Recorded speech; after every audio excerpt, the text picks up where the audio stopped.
For those who are on Zoom and those who are on Periscope, thank you for just being there, listening to my presentation. I know that you guys have your Sundays ahead of you. I believe it's Sunday. Yep, it's Sunday for some people. So it's the afternoon for others, and it's working day for some others, those who are in my country. So yeah, we basically literally covered Moodle.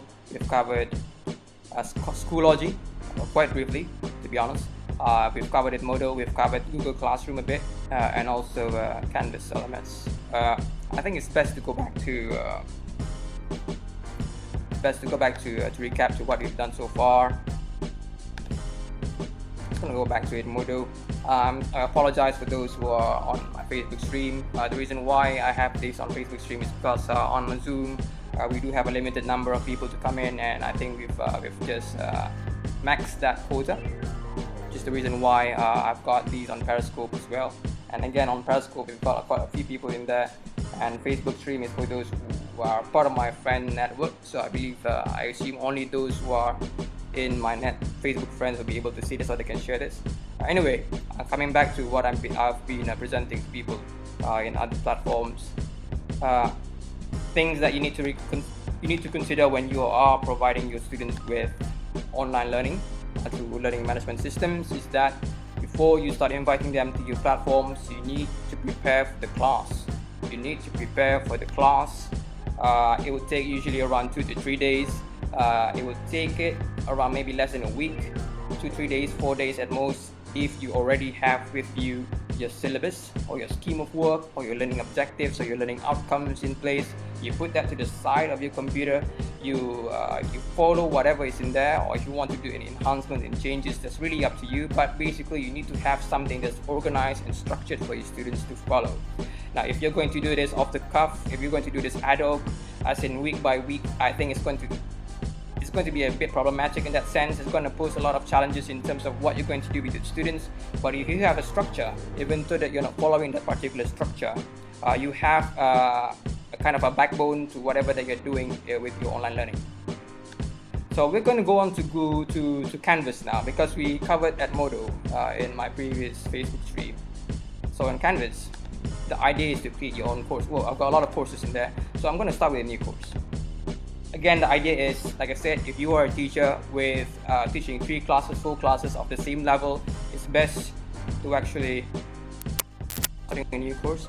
It's best to actually create only one course first, so that you are able, because of the same level that they're in, you're able to duplicate that course in the future. All right. Canvas LMS. Let's say Canvas LMS. Webinar. Yeah. So now I'm creating a course on Canvas LMS. Now, like I said, in 2007 I learned about Moodle from my lecturers, Dr. Kerry Mottram and also Dr. Raman. Canvas is another one of those LMS that I learned and I picked up from my colleague and my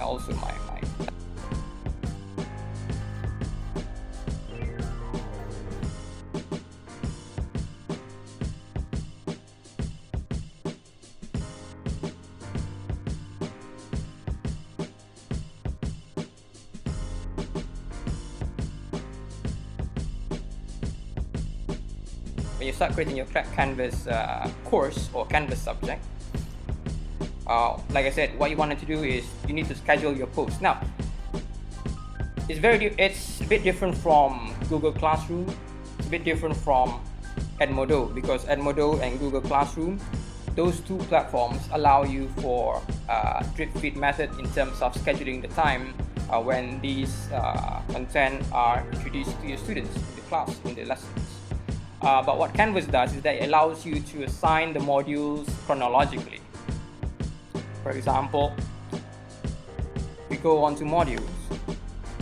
Let's say you have a class that you intend to run an online lesson with. That's amounting to 3 weeks, for example, amounting to 3 weeks. So naturally, what you want to do is you want to create 3 units, 1 unit per week. So start with, let's say, week 1. learning to count. Alright, let's have a lesson about, let's now, because we've been using English as an example, let's do maths. Learning to count, you add the module in there. So that's your first module for that first week. Now again, if you have a syllabus scheme of work with you, that's very useful. So what you want to do next is you want to add further things inside that week. For example, on day 1 of that week, for example Monday, you want them to read something. So you want to create a new page. Monday, for example, it can be day 1. I usually do day 1, day 2, day 3, but it depends on where you're teaching, or depends on how you want to go about teaching, structuring your teaching with your students. You can put Monday, or you can even put the date. For example, let's say Monday, today's the 5th, yeah, 5th of April, let's say. So numbers, add that in. So that's your first part of your first week. That's the first day of your first week. Now, if you want to add content into this particular lesson for a particular day, let's say the content is around 1 hour or 30 minutes. Yeah? So you edit this. So you add certain things inside. Let's say, now Canvas is a bit more geared towards higher education. I have to be honest, it's not something that might work with, I'm not really sure, it might work with middle childhood or early childhood education, people from K until K6 or until 6th grade 7 perhaps. Maybe that's when you start bringing Canvas in, unlike Google Classroom and Moodle, which I will come back later. So let's say today we are going to learn about numbers. Yeah. Now, counting numbers backwards. Let's give them a challenge. Counting numbers backwards. Yeah. And then you save and publish. You can basically, if you're creating a page that's worth to be read in 1 hour, you have to have a lot of text in there. You have to have a lot of content in there for the students to be actively learning. It doesn't have to be lengthy in terms of text-wise. It can be something that they have to go off from the monitor for them.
Numbers, then 8th April, another page. Yeah, the new one, 8th April, odd numbers. So assuming that your students are learning this at home, you're providing them with content in there, content that can be from somewhere, from the internet, from YouTube, alright? So you're moving this bit by bit.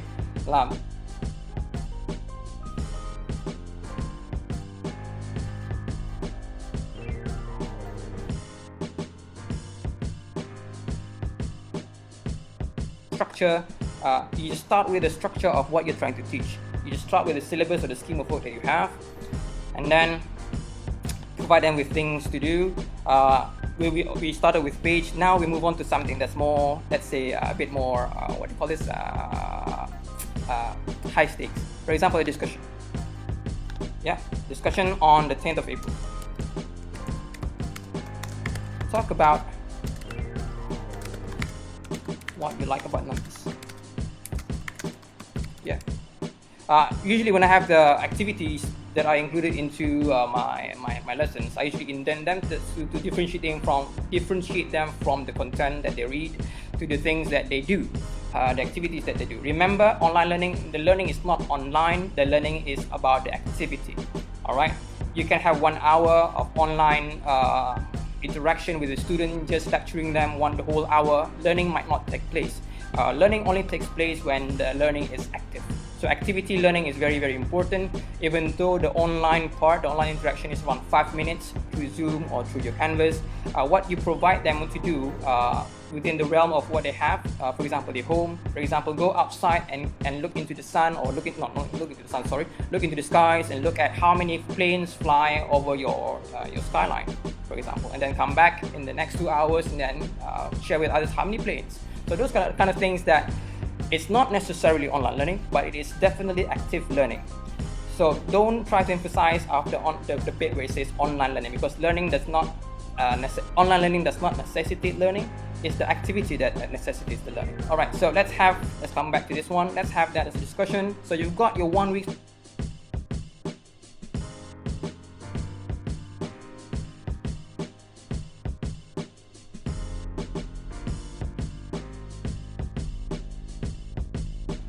Now, when you start with a new unit, like I said, the drip fit method that's in Google Classroom and Edmodo might not be available in Canvas. But what you can do is you can lock a particular unit. Or what I tend to do is I tend to add prerequisite, meaning you have to complete the previous unit to be able to access this other unit. So when I set that to be that prerequisite, meaning the student has to go through the week 1 and participate in the activities in there. It can be discussions, it can be quizzes and assignments. Only upon completing those activities and learning that you do, providing the teachers with indicators and evidence that they did learn, then they can access the second week, which is week 2, learning to do math. All right. So there you go. You got week 2, learning to do math, and then you can add like earlier. You can add more pages. Or I'm just going to show you certain features of Canvas, like what we did with Google Classroom and Edmodo earlier. You can create new quizzes. All right, let's have a quiz here. I did that for my other module, by the way. Is 4.4 survey on COVID-19 in online teaching. That's something that I offer for online teachers or new online teachers who are new to online learning. But for this particular lesson that we're having, let's have week 2 quiz. How to count. Let's see how to count small items. Yeah, let's have that as an assignment. All right, indent at 1 level. I like to indent that. So that is a quiz.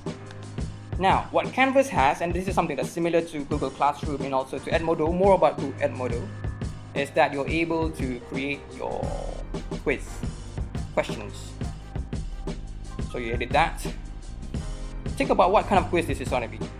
Yeah, you can add some descriptions of what it is, how to count small items, and then you grade the quiz. Is it a graded quiz or is it a graded survey? Let's have it as a graded quiz. It's part of the assignment group. Shuffle answers, meaning that that's not shuffle answers because we're dealing with young children here. Time limit. Let's set the time limit to perhaps maybe 30 minutes. So remember, when you're working with younger students, the attention span.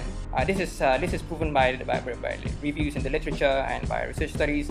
The attention span of younger learners tend to be shorter than adults. So you have to put that into consideration. Maybe that it's going to be 10 minutes, it's going to be 15 minutes. Some young learners are only attentive for 5 minutes. So those are the things that you need to consider. And also, in terms of the forgetting curve, which is Ebbinghaus theory. When you teach something to students, students tend to be more forgetful of what they learn because they are so entrenched with other stuff that they're doing in the moment. They are quite preoccupied with other things while doing this. So those are the things that you need to figure out in terms of online learning.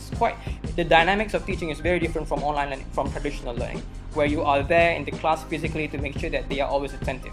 But when you're dealing with students who you don't see beyond the screen, beyond your computer screen, then it's a bit more challenging. All right.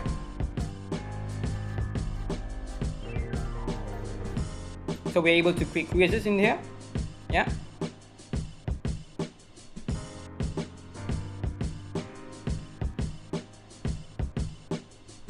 Now, when you create a quiz, you can assign questions. The same thing with Edmodo. Let's have a new question. For example, question, again, like with Edmodo, now you have more options compared to Edmodo. In here, you're able to choose other kind of a high stakes or higher order thinking questions. Essay questions, for example, multiple drop downs are in Edmodo. Let's just choose multiple drop downs. The question is, what can be counted, for example? Yeah? What can be counted? All right. Now let's add some answers to this. Possible answer: rice. Can rice be counted? Oh wait. That's a bit. Some people can count rice, but count is meant to be uncountable. Let's say sugar. Sugar can be counted. Yeah, if you have microscopes and all those kind of stuff. But realistically, you don't count sugar unless they are sugar cubes, of course. Sand. Yeah. Let's say candies. Yeah. Chairs. People. All right. And then you assign. If the student chooses the answer, you can provide them with hints, helpful hints, or something that they can feedback from the teachers that would allow them to to learn from, for example, their mistakes, or to learn from what they've done correct in this instance. All right.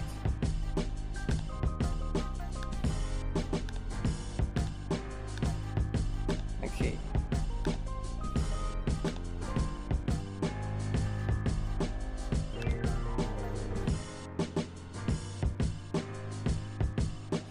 So, in Canvas, you can create questions. You can create different kinds of questions. You can create quizzes. You can create assignments. That's one strength of Canvas. And you can see that I'm trying to cut my time short because I want to go back to Google Classroom in Edmodo later. Things that you've missed, those who are on Facebook stream. On Canvas, you have places where you can look into the grades, the students' grades. I won't be showing you my other classes, but in the students' grades, you have a list of students' names and the work that they're supposed to be doing, and then they grade it. All right.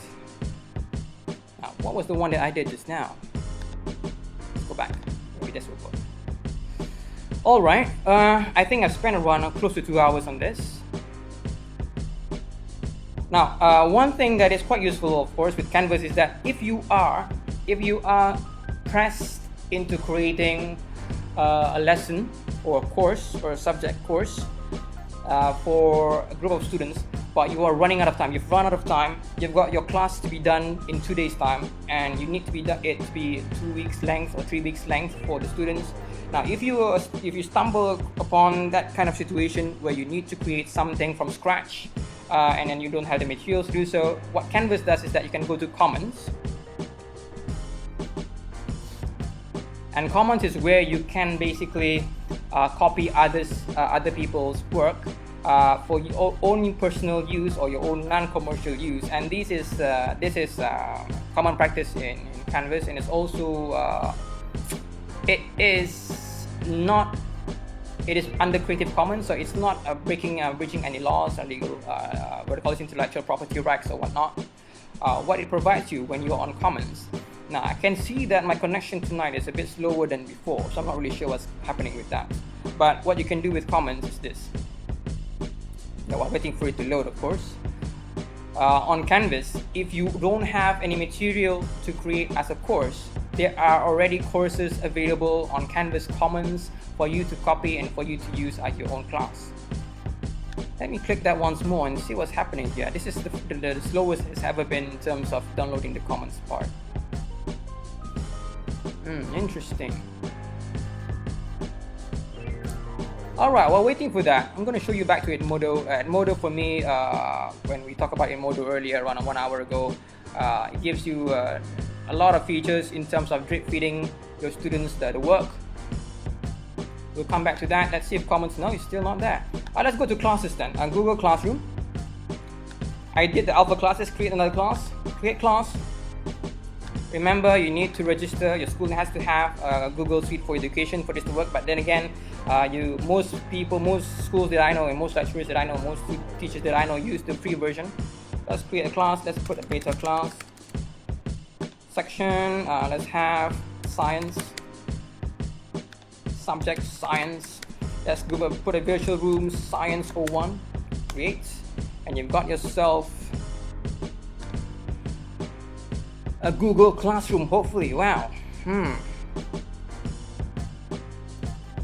Now this makes you think.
Called modularized learning, or what I prefer to call drip feed method. So students are not going to see the whole 3 months of lesson, but they're going through each part of your lesson bit by bit. That's the way that you want it to be in your physical classroom, for example. Yeah. So that's where in Google Classroom, where the learning takes place is in the classwork part. In the classwork part, you are allowed to create assignments and questions. Let's just give one particular use here. That's what was better class. It had that kind of rugby ball. So let's have health. Yeah. So we add a topic, and then within this topic, you create material, perhaps something to talk about. How to keep yourself healthy, and then you provide them with content that you want them to read. I'm not really sure why this pop-up keeps on popping out. I've been using Google Classroom for many years now. Let's say that's for only my beta class, not my alpha class. Do I want it to be for all students? Yeah. And yeah, health should be under health topic, so it will appear under the health topic. So there you go, and you can add another one. What do you want to put under health? Let's have an assignment.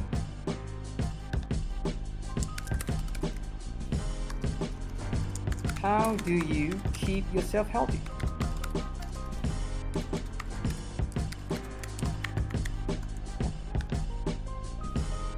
Give this a point system. That let's give it 100, or you can have it 50. All right. give it a due date. Let's say 15 April. Topic falls under health. All right, now if you want, you can add further information, for example a video, or you can add a video inside here, for example a YouTube video, or you can add certain handouts that are digitalized. So you have that, you assign this, and it would fall under your health topic. Now imagine that you're doing this for the whole three weeks. So you got a topic on health, you got a topic on fitness, for example, and then you got subtopics under fitness, you got a topic on exercises and subtopics under exercises. So that's the idea of the learning management system. The core of an LMS is the ability to synchronize, not synchronize, sorry, the ability to organize, to structure the students' learning, so much so that you don't have to practically, virtually, always be there. So meaning the students go into your class, LMS class, and you're not there.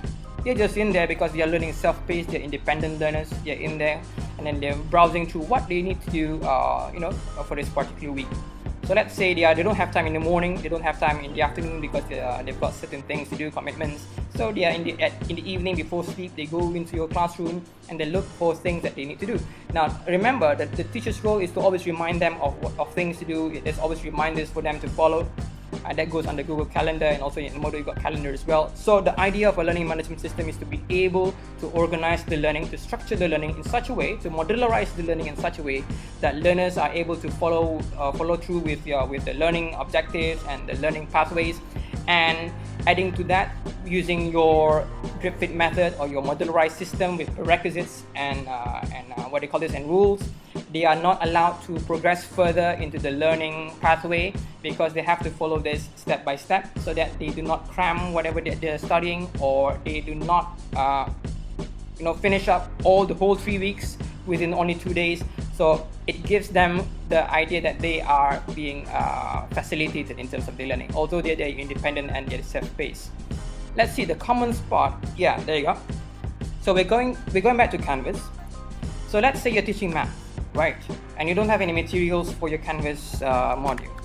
Type math, maybe grade 7 perhaps. Maybe that would bring up, yeah. So if you want a whole, for example, if you want something that is a whole course, choose a course. Yeah. So in Canvas, if you don't have materials to teach your students with, you can look for materials made by others. Let's say I want to choose this one, 5th grade math. All right.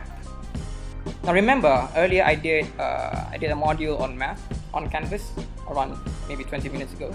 So what I do is as a teacher, you need to look into the content of that particular for example, for this particular topic or subject or unit, and make sure that these are all aligned, or mostly aligned to your learning outcomes and learning objectives. All right. Make sure that everything in this class is aligned with what you want, what you intend to teach your students, because it will be useless if you're going to present them with content that's already made, but it's not made for your particular context. All right, so let's just make this as an example. I'm just going to import this, and I'm going to put this in my Canvas LMS, which is what I did earlier, and I'm going to import that whole thing into my course, this whole module that I have. Yeah. And I'll go back to my dashboard where I have all my courses. So it's Canvas LMS webinar. I'm going to look for that particular course. These are the courses I'm running on Canvas. Let's see if I can find, Canvas LMS webinar.